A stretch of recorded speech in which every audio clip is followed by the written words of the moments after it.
لویا خوشالی دا ہو سدرا بی بی عالمہ شوستا ختم بخاری دا لویا خوشالی دا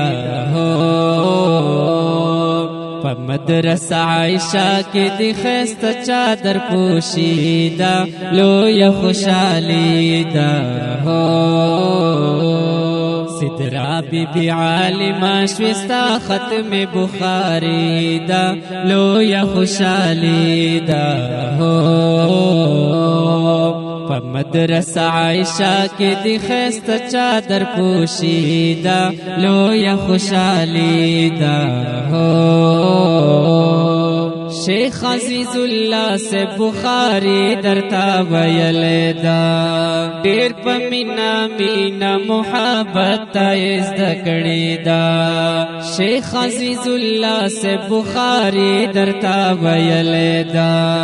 دیر پا مینا مینا محبت تائز دکڑی دا وسی اجازت اخلی زیدی کور تر خستی دا لویا خوشالی دا ہو پا مدرسہ عائشہ کی دی خیست چادر پوشیدہ لویا خوشالی دا ہو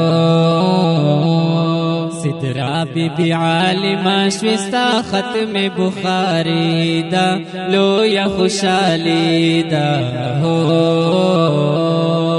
پا مدرسہ عائشہ کی دی خیست چادر پوشیدہ لویا خوشالی دا ہو والد سے شان نواز درتا پا مینا تبرکی وائی ستاترا کل نواز درتا کلکا دزڑگی وائی والد سے شان نواز درتا پا مینا تبرکی وائی ستاترا کل نواز درتا کلکا دزڑگی وائی نگور امیر نواز دا اللہ مہربانی دا لویا خوشالی دا ہو پا مدرسہ عائشہ کی دی خیست چادر پوشیدہ لویا خوشالی دا ہو سدرا بی بی عالمہ شوستا ختم بخاری دا لویا خوشالی دا ہو پا مدرسہ عائشہ کی دی خیست چادر پوشیدہ لویا خوشالی دا ہو مولانا سعید حقانی رحمت درب وریگی رب نوازا او عدنان نستوری راخ سخاریگی مولانا سعید حقانی رحمت درب وریگی رب نوازا او عدنان نستوری راخ سخاریگی نوی دا قدر دانا دا چہر دی نورانی دا لویا خوشالی دا ہو پا مدرسہ عائشہ کی دی خیست چادر پوشیدہ لویا خوشالی دا ہو سدرا بی بی عالمہ شوستا ختم بخاری دا لویا خوشالی دا ہو پا مدرسہ عائشہ کی دی خیست چادر پوشیدہ لویا خوشالی دا ہو وقار احمد استاد خورخیست چادر پوشیدہ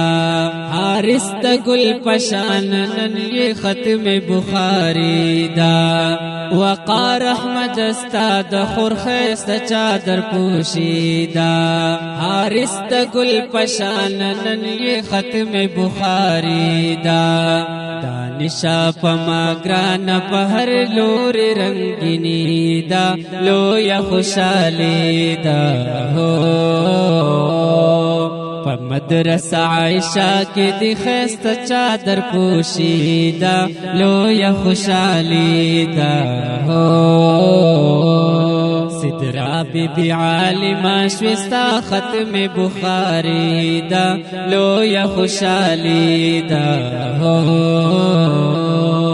په مدرسه عائشہ کې د خسته چادر پوشیدا لوی خوشالي دا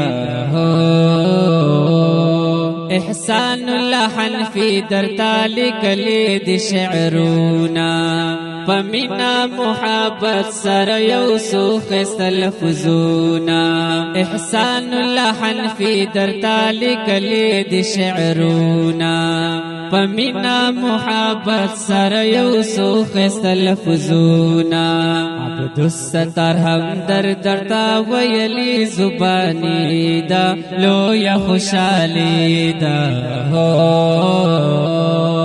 په مدرسه عائشہ کې د خسته چادر پوشیدا لوی خوشالی دا سدرا بی بی عالمہ شوستا ختم بخاری دا لوی خوشالی دا په مدرسه عائشہ کې د خسته چادر پوشیدا لوی خوشالی دا دا ښکلی نظم د ختم بخاری ریکارډ شو په आवाज د قاری عبدالستار په القاری سټوډیو سوات کې. والسلام.